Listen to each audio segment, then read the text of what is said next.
नमस्कार, एस्ट्रो तक में आप सबका बहुत बहुत स्वागत है। मैं हूं प्रवीण मिश्र। होलाष्टक कब से शुरू हो रहा है और होलाष्टक का क्या महत्व है?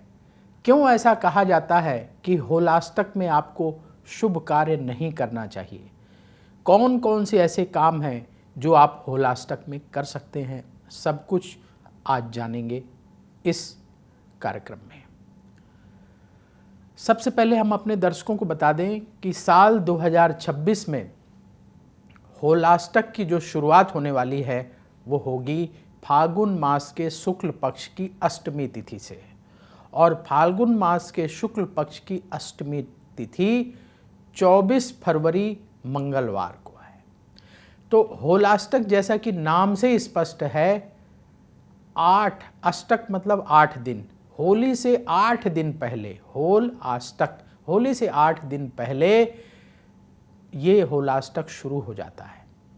और ऐसा माना जाता है कि होलाष्टक के दौरान जो प्रमुख ग्रह हैं वो उग्र रूप में होते हैं, इसलिए इस अवधि में शुभ काम वर्जित माने जाते हैं।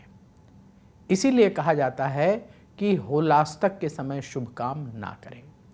एक दूसरी मान्यता ये भी है कि होलाष्टक जब लगा, यानी होली से 8 दिन पहले, हिरण्यकश्यपु ने भक्त प्रहलाद को घोर कष्ट दिया था और फिर 8वें दिन होलिका प्रहलाद को गोद में लेकर के बैठ गई थी और आग जलाई गई थी, जैसे आप होलिका दहन करते हैं।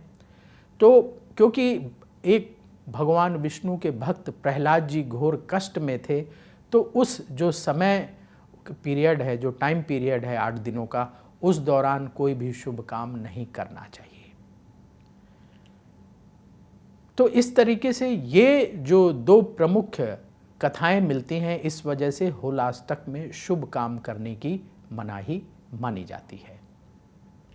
तो हम अपने दर्शकों को बता दें कि जो होलाष्टक है ये 24 फरवरी 2026 को शुरू होगा।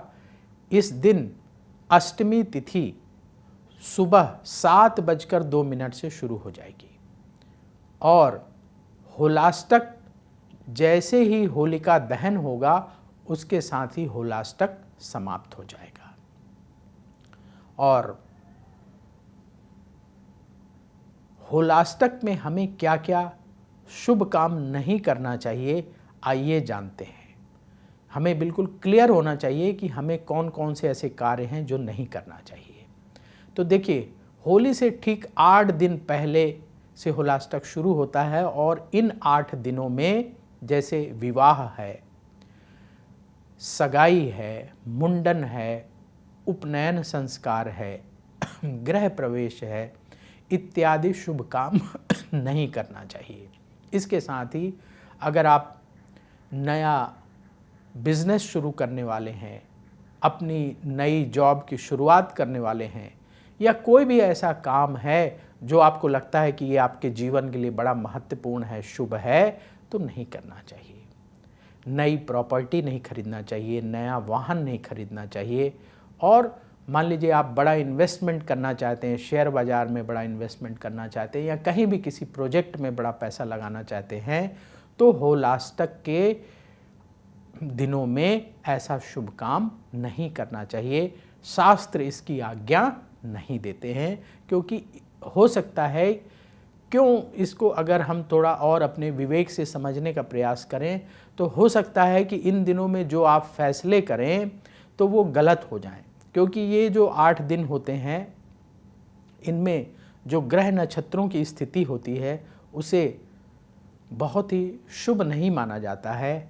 इसलिए अगर आप इस दौरान कोई महत्वपूर्ण कार्य करते हैं तो उनमें कोई गड़बड़ हो जाए, कोई मिस्टेक हो जाए और आपको नुकसान हो जाए, कोई बड़ी हानि हो जाए, इसलिए बचने की सलाह हमारे शास्त्र देते हैं। हमारे शास्त्र हमारा मार्गदर्शन करते हैं कि कब हमें कौन सा कार्य करना चाहिए।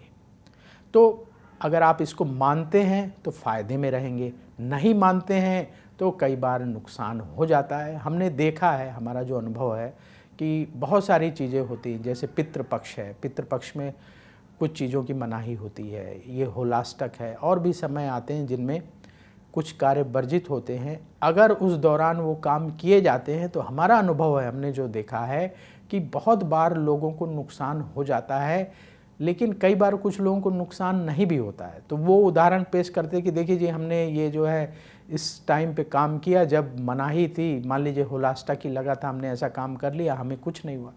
तो 1-2% चांस होते हैं कि कुछ ना हो, लेकिन ज़्यादा संभावना ये होती है कि कुछ अशुभ हो जाए। तो इसलिए हम क्यों जो है रिस्क लें, रिस्क बड़ा फैक्टर होता है, तो क्यों हम ऐसा रिस्क लें।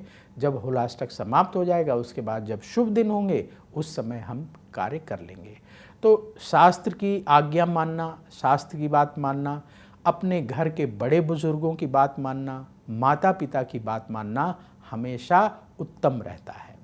देखिए, हमारे घर के जो बड़े बुजुर्ग हैं, माता पिता हैं, उनके पास हमसे ज़्यादा अनुभव है, उन्होंने हमसे ज़्यादा दुनिया देखी है, हमसे उम्र में बड़े हैं, हमसे ज़्यादा साल तक इस धरती में रहे हैं, जीवन के उतार चढ़ाव ज़्यादा देखे हैं, उनके पास एक लंबा अनुभव होता है। तो वो सब कुछ उसी अनुभव के आधार पर हमें सलाह देते हैं, हमें कहते हैं, तो उनकी बात मानने से हमें फ़ायदा ही होगा। अगर आप अपने घर के बड़े बुजुर्गों की, माता पिता की, अपने शुभ चिंतक की, ये नहीं कि सबकी बात मान लेनी है। जो आपके अशुभ चिंतक हैं उनकी बात नहीं माननी है आपको। जो आपके शुभ चिंतक हैं, माता पिता हैं, वो आपके भले की ही सोचेंगे, तो आप उनकी बात मान लीजिए। शास्त्र जो मार्गदर्शन करता है, आप शास्त्र की बात भी मानें। अब आपको शास्त्र की बात पता होना चाहिए। कई बार लोग जो है ऐसी बातें करते कि जी हमने सुना ऐसा होना चाहिए, ऐसा होना चाहिए, और जो आपने सुना वो ठीक नहीं होता। मतलब हमारी शास्त्र की वो आज्ञा नहीं होती, हमारा शास्त्र उसे निर्देशित नहीं करता, वो लोक प्रचार में बातें आ जाती हैं और फिर लोग उस आधार पर धारणा बना लेते हैं। तो इसलिए जब भी कोई आप इस तरह का महत्वपूर्ण कार्य करें तो किसी योग्य व्यक्ति से, जिसको शास्त्र का ज्ञान हो, जिसके पास हमारे धर्म ग्रंथ हों, जिनको पढ़ करके वो बता दें, या उन्हें ज्ञान हो, अनुभव हो, उनसे सलाह लेकर के फैसला करना उचित होता है। तो अब ये तो आपने जान लिया कि होलाष्टक में क्या नहीं करना चाहिए। होलाष्टक में क्या क्या काम ऐसे हैं जो आप कर सकते हैं, ये भी तो जानना जरूरी है। तो होलाष्टक में जो ये होली से 8 दिन पहले हैं, तो उस दौरान भगवान विष्णु की बहुत ज़्यादा भक्ति की थी प्रहलाद जी ने। तो आपको इस दौरान ईश्वर की भक्ति करना चाहिए, और जो भी आप मंत्र जानते हैं, जो भी मंत्र आप प्रतिदिन जपते हैं, या कोई नाम जपते हैं किसी देवी देवता का, तो उसका जाप और बढ़ा देना चाहिए। इसके साथ ही दान करना सबसे श्रेष्ठ माना जाता है। तो आप क्या दान करें? ज़रूरतमंदों की मदद करें। ज़रूरतमंदों की मदद आप अन्नदान से कर सकते हैं, ये उत्तम होता है। और मान लीजिए कोई गरीब व्यक्ति है, बीमार है, तो उसको दवाइयाँ दिलवा दें, और अन्न का दान कर दें, वस्त्र का दान कर दें। ज़रूरतमंदों की मदद करना सबसे उत्तम माना जाता है। और इसके साथ ही आप भगवान की खूब पूजा करिए, मंत्र जाप करिए, ईश्वर की भक्ति करिए, दान करिए, और होलिका दहन की तैयारी शुरू हो जाती है। उसके लिए लकड़ी एकत्र करना शुरू हो जाता है, और इस दौरान आप अपने मन को शांत रख करके जो आपके डे टू डे वर्क हैं उनको पूरा समय लगा करके करें। अपने मन में किसी भी तरह की नेगेटिविटी या नेगेटिव धारणा को बढ़ने ना दें, क्योंकि कुछ ग्रह उग्र अवस्था में होते हैं, उनकी वजह से हमारे स्वभाव में उग्रता बढ़ जाए, अहंकार बढ़ जाए, गुस्सा बढ़ जाए, और उसकी वजह से हमारे कार्यक्षेत्र में किसी से वाद विवाद हो जाए, या हम बिज़नेस करते तो बिज़नेस में किसी से वाद विवाद हो जाए, कोई बात बिगड़ जाए, नुकसान हो जाए। तो ऐसी स्थितियां ना हो, इसलिए मानसिक शांति जरूरी है, क्योंकि जब आपका मन शांत होता है ना, आपकी सोच पॉजिटिव होती है, तो आप सही फैसले कर पाते हैं। हमारा आगे आने वाला समय, हमारा आगे आने वाला जीवन आज जो हम फैसले लेंगे उस पर आधारित होता है। तो इसलिए हम सही फैसले लें, शांत मन से फैसले लें। उसके लिए हमें मंत्रों का जाप करना चाहिए, पॉजिटिव एक्टिविटी करनी चाहिए, यानी दान करना चाहिए, किसी धार्मिक स्थान में सेवा करनी चाहिए। तो होलाष्टक के बारे में हमने प्रमुख बातें आपको बताई। यदि आपके मन में और भी कोई सवाल है होलाष्टक से संबंधित, तो कमेंट बॉक्स में ज़रूर लिखिएगा। हम आगे आने वाले कार्यक्रम में आपके सवालों के जवाब देने का प्रयास करेंगे। और ये वीडियो ज़्यादा से ज़्यादा लोगों तक पहुँचाएँ, खासकर युवाओं के बीच में पहुँचाएँ, ताकि युवा भी जान सकें कि होलाष्टक का क्या महत्व है, क्यों हमें होलाष्टक में शुभ कार्य नहीं करना चाहिए। आज हम अपने युवाओं को बताएंगे तो फिर वो आगे आने वाली जनरेशन को ये जानकारी ट्रांसफ़र करेंगे। तो हम सब की जिम्मेदारी है कि हम अपने युवा वर्ग को भी जो हमारे शास्त्रों के नियम हैं, जो हमारे शास्त्रों के मार्गदर्शन हैं, जो हमारी परंपराएं हैं, उसको हम अपने युवाओं के बीच ज़रूर साझा करें, उन्हें ज़रूर बताएं, ताकि वो उस ज्ञान का उपयोग कर सकें और वो उस संस्कृति को, उस संस्कार को कैरी कर सकें अपने साथ और आगे आने वाली पीढ़ियों तक उसे प्रेषित कर सकें। तो अब वक्त हो चला है आपसे विदा लेने का। देखते रहिए एस्ट्रो तक, बहुत जल्दी फिर मुलाकात होगी।